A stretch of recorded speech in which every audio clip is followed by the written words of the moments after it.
Olá pessoas, hoje a gente vai conversar sobre o novo filme de Star Wars. Mas não sobre o filme completo, a gente vai conversar especificamente sobre Rey e sobre a presença de personagens femininas no filme. Se você ainda não viu o filme, fica o aviso de que nesse vídeo vão ter muitos spoilers. Então assista sob sua conta e risco. A gente tem visto um avanço na questão de presenças femininas em produções hollywoodianas ou no nível de produções hollywoodianas. Orange is the New Black, Scandal, que já estão aí há um tempinho. Mais recentemente, a gente teve Jessica Jones, que fala sobre essa questão do abuso. Agente Carter, Sense8, How to Get Away with Murder. E apesar de ser um seriado que eu não curti muito, é inegável a questão da representatividade que ele traz e como isso é importante. E até filmes também, não só seriados, como a adaptação de Jogos Vorazes, o Mad Max, Estrada da Fúria, que é, por sinal, um dos meus favoritos, não só do ano, mas da vida. Recomendo muito. E aí veio dezembro, e a força despertou, e com ela a gente ganhou a Rey. Mas o problema com a falta de representatividade que a gente tem na indústria é que a gente fica tão sedento por ver um pouquinho dessa representatividade que qualquer gota de lama já tá parecendo água fresca. Mas olha, eu não tô dizendo que a Rey é uma gota de lama. Eu não me considero assim uma grande fã de Star Wars, mas eu sou uma fã moderada.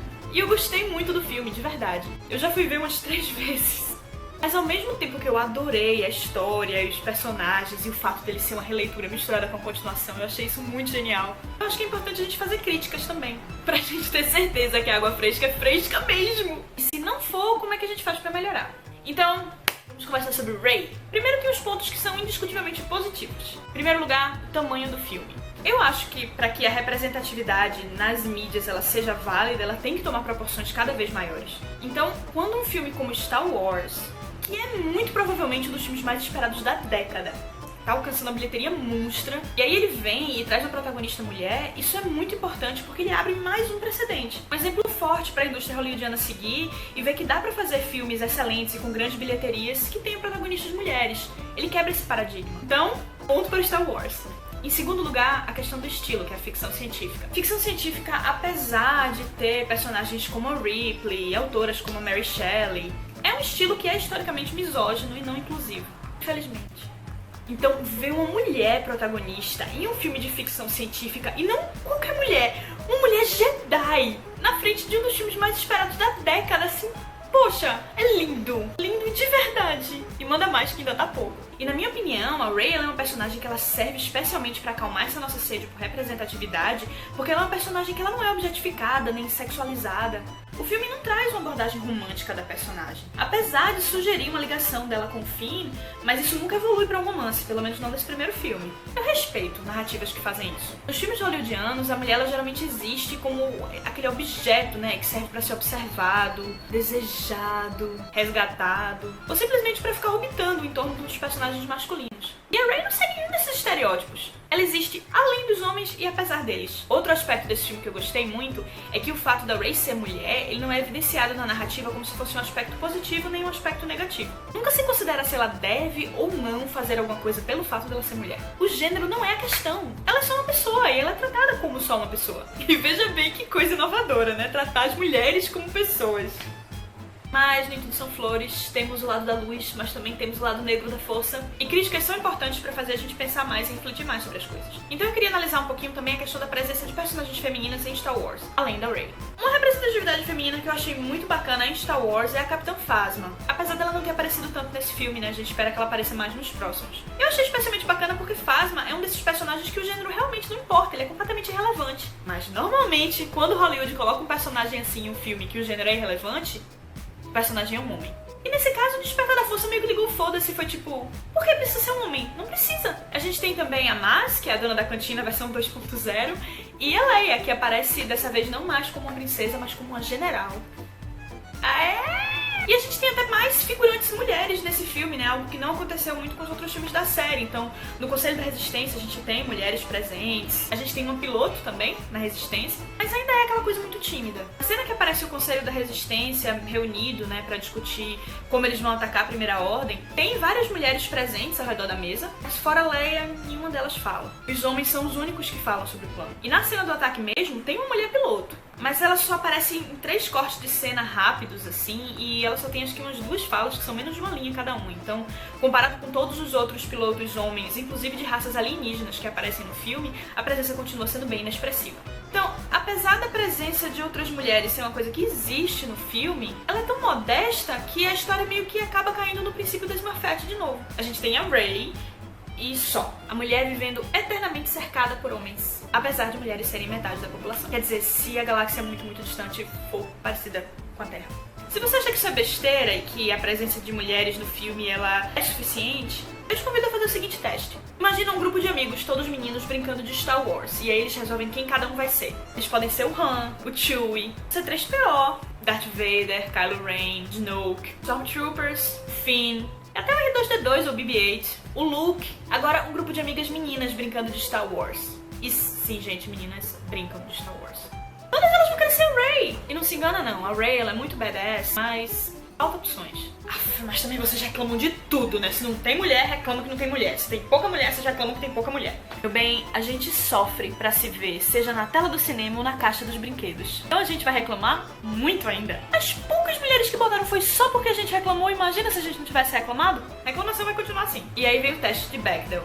Se você ainda não ouviu falar, o teste de Bechdel ele serve para analisar a relevância da presença feminina em uma história. Mas assim, o teste ele não analisa se um filme é bom ou se o filme é feminista. Não, tem vários filmes que são ruins e que passam no teste. E tem outros filmes que são bons e que não passam. O teste ele só serve para dizer se a presença de mulheres na história ela é digna. Então, de modo geral, esse teste ele serve mais para analisar a indústria como um todo do que a qualidade de cada filme individualmente. Porque é óbvio que pouquíssimos filmes passam no teste. Tá, mas a gente já tá conversando sobre o teste e o que é que precisa ser feito para passar? A história precisa ter pelo menos 2 personagens femininas com nome.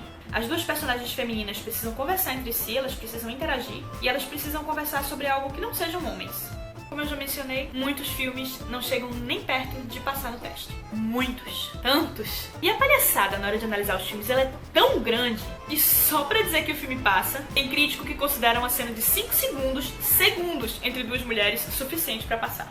Meu amor, quando um filme tem 1 hora, 48 minutos, 55 segundos de homem e 5 segundos de mulheres, e um crítico vem te dizer que por causa desses 5 segundos você não tem do que reclamar, você sabe que tem alguma coisa muito errada no mundo. É por isso que eu gosto muito da adição que a Anita Sarkeesian fez a esse teste. A Anita defende que, além das regras originais do teste de Bechdel, para passar no teste, a interação feminina ela deve somar mais de 60 segundos. Gente, vejam bem, 60 segundos é 1 minuto. 1 minuto de mulheres conversando entre si sobre algo que não seja um homem. É demais pedir isso de verdade. Tá, mas Star Wars, ele passa no teste? As mulheres interagem na história por mais de 60 segundos? Eu confesso que eu ainda não cronometrei. Mas o fato de que é necessário cronometrar pra gente ter certeza que passa dos 60 segundos já não é um bom indicativo.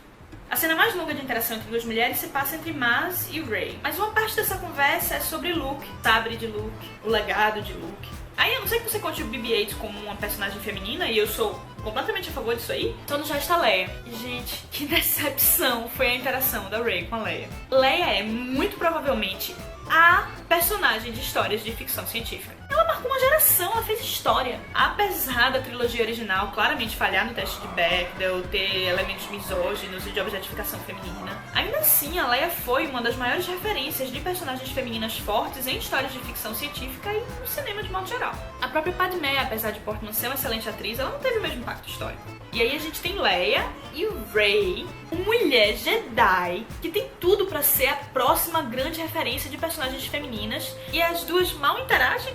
Porque olha, um abraço, porque Han Solo morreu, e um que a força esteja com você. Não é interação, amiga, é palhaçada. Eu queria um diálogo, uma conexão, uma passagem da tocha. E fiquei querendo, porque, né? Mas talvez isso ainda apareça nos próximos filmes, vamos esperar. Outro problema da narrativa em relação a Rey é o desenvolvimento da personagem e a interação dela com os outros personagens da história.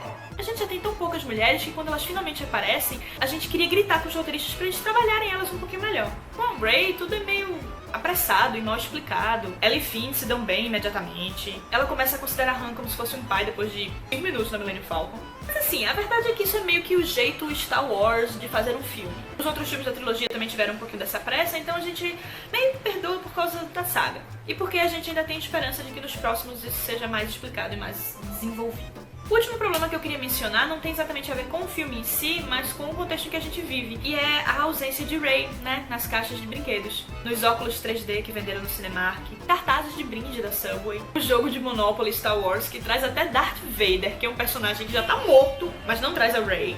E aquela Millennium Falcon da Hasbro, né, que vem com o BB-8, Chewie e Finn. Galera que faz os brinquedos melhorem, porque assim não tá dando. Antes de terminar o vídeo, eu queria falar só rapidamente sobre o trope da Mary Sue e sobre como é misógino alegar isso a respeito da Rey. Olha, o próprio trope já é uma coisa meio misógina. Tropes, pra quem não conhece o termo, são os padrões seguidos pela indústria. Quando um trope ele se repete muito, ele se torna um clichê. Mary Sue é um desses tropes, ele é um desses padrões seguidos. O termo surgiu com fanfics de Jornada nas Estrelas. E uma fanfic específica, que a protagonista se chamava Mary Sue, e ela era, resumindo a história, boa em coisas demais, sem exatamente ter uma explicação para muitas dessas coisas. E aí surgiu essa ideia de que a personagem Mary Sue é aquela mulher que é boa em coisa demais, sem explicação. A mera existência desse trope já é uma coisa extremamente machista. Primeiro porque originalmente ela não considera que personagens masculinos também têm esse equívoco de serem perfeitinhos demais. Isso só é reconhecido depois que o trope da Mary Sue ele oficialmente já existia. E também porque isso, na época que o trope estava mais em evidência, ele criou um problema para mulheres autoras. Elas sofriam preconceito por se acreditar que elas priorizavam construir esse tipo de personagem, essas mulheres perfeitinhas, e que eram personagens falhos, que não faziam histórias tão interessantes. Ou seja, dentro da história é um conceito machista, fora da história só fez lascar mulheres é um conceito machista também. Filme de espionagem, o cara é faixa preta em 8 estilos de arte marcial. Fala 12 línguas, o melhor hacker do mundo, pilota helicóptero, jet ski, skate como se fosse profissional, toca flauta, faz tudo isso com maestria. Ninguém reclama. Aí quando a mulher faz é uma Mary Sue e é um personagem falho.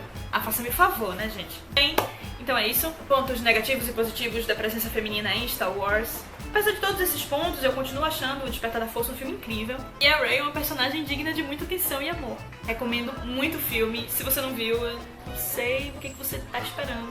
É isso aí, que a força esteja com vocês e que venha Rogue One. Tchau, galera!